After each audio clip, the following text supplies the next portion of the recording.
I just had a chance to meet Elizabeth for the first time tonight, and we discovered that we have a common passion for horses.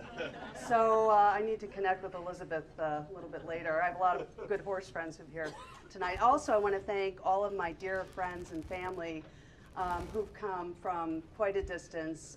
We have Arizona, Texas, Iowa, Chicago. We have Phillipsburg, New Jersey.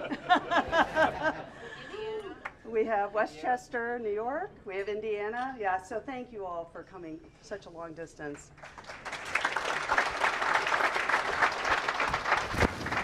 This is such a great privilege for me to be able to share my passion for Christ the King, which I'd like to do with 3 brief stories about students who have touched my life. To set the stage, Christ the King opened its doors in 2007. And I didn't know anything about the school until I had a chance to read a New York Times article entitled, "Eager to Learn, Newark Teenagers Embrace Lessons in Perseverance." It featured a photo of 2 14-year-old African-American fellows dressed in white shirts, ties, and navy blazers, and they were engrossed in a book, and it really caught my attention. The tale of one of those young men, Bukhari Washington, especially grabbed my heart. The article began after every cataclysm had struck, after his father had died and his mother had fallen ill with heart disease, after one older brother had gone to jail and another one into a psychiatric hospital, after exhausting the welcome at a sister's home and moving into a shelter, after shuttling through 13 schools before the 8th grade. After all that, Bukhari Washington clung to one vision. Somehow he would still attend Christ the King Prep. Oh boy, that story about Bukhari's aspirations and also the uniqueness of the Cristo Rey model really struck a chord with me. A few years earlier, I had been exposed to Newark as a consultant for Prudential and a volunteer for WBGO Public Radio. In my drives in and out of the city, I would take the back way for some reason. I became exposed to some of the severe poverty in the neighborhoods surrounding downtown. And I thought, it seemed like Newark could never catch a break. But here now was a new school that represented a shining example of hope, almost like a phoenix rising out of the ashes.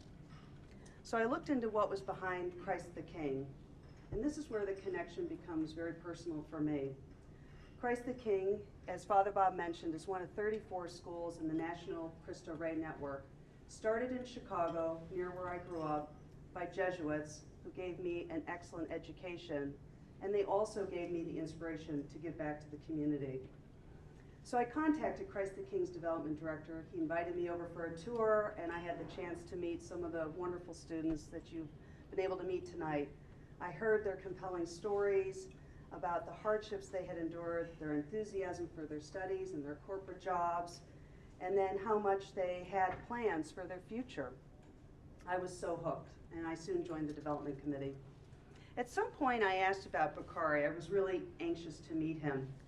I was stunned to learn Bukhari did not survive his freshman year. One day when he was sleeping in his apartment, a couple of children in the apartment below were playing with a loaded gun. They shot into the ceiling, sending a bullet through Bukhari's bed and presumably his CtK uniform, then into his chest. In one form or another, this is the daily reality Christ the King students face. In my 7-year association with the school, though, I've had the great opportunity to get to know some other CtK students who are now successfully working on their undergraduate degrees. One is Victor Aromi. 4 years ago, right over there in this room, Victor introduced himself to me. We talked about his passion for history and his interest in seeing Gettysburg someday. My husband, Bill, as Father Bob mentioned, it's not just one person who joins the board. You bring your spouse with you. And he also had become a big fan of Christ the King. And he shared Victor's passion for history and also has a special interest in Gettysburg. Well, soon after, Bill and I hatched an idea to take a group from Christ the King to tour the battlefields of Gettysburg. And we did that in the spring of 2013, and a specific focus on the role of Black Americans in the Civil War. It was really a fascinating experience. We later learned that Victor is another story about perseverance. He was not accepted into Christ the King his freshman year. He was bitterly disappointed because he recognized the value of the CtK work-study program. So he was determined to gain acceptance, and he worked diligently his freshman year at a public school, and the following year he was accepted into the sophomore class. Today, Victor is a senior at Boston College University, majoring in history. And he's planning on going to law school.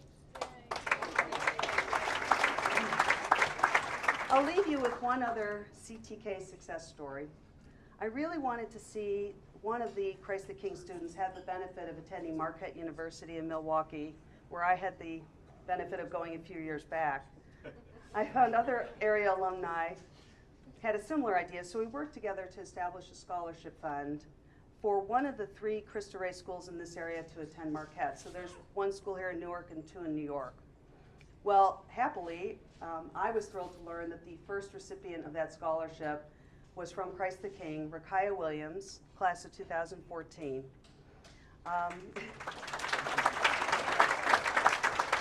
And I stay in touch with her. She was the first in her family to attend college. She is now a junior at Marquette with a double major in social welfare and justice and sociology. She already plans to get her master's degree in social work, followed by a PhD in social policy. But it doesn't stop there. This year, she was awarded a prestigious McNair Scholar, which is a federal program enabling her to do graduate-level research work. She started this past summer working on her research, the resiliency of non-white students at predominantly white schools. She continues her research and plans for it to be the capstone project of her senior year.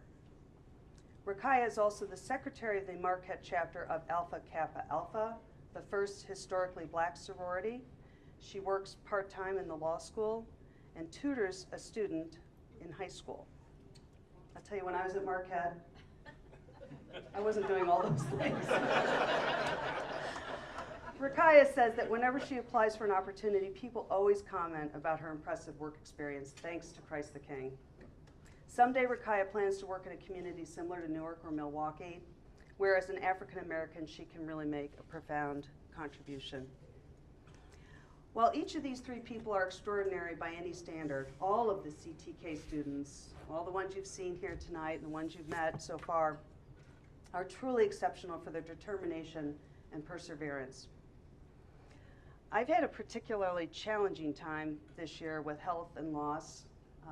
Among my inspirations, what has kept me going was thinking about these students' aspirations and how important for me to be with them and all of you tonight to accept this honor. Thank you very much.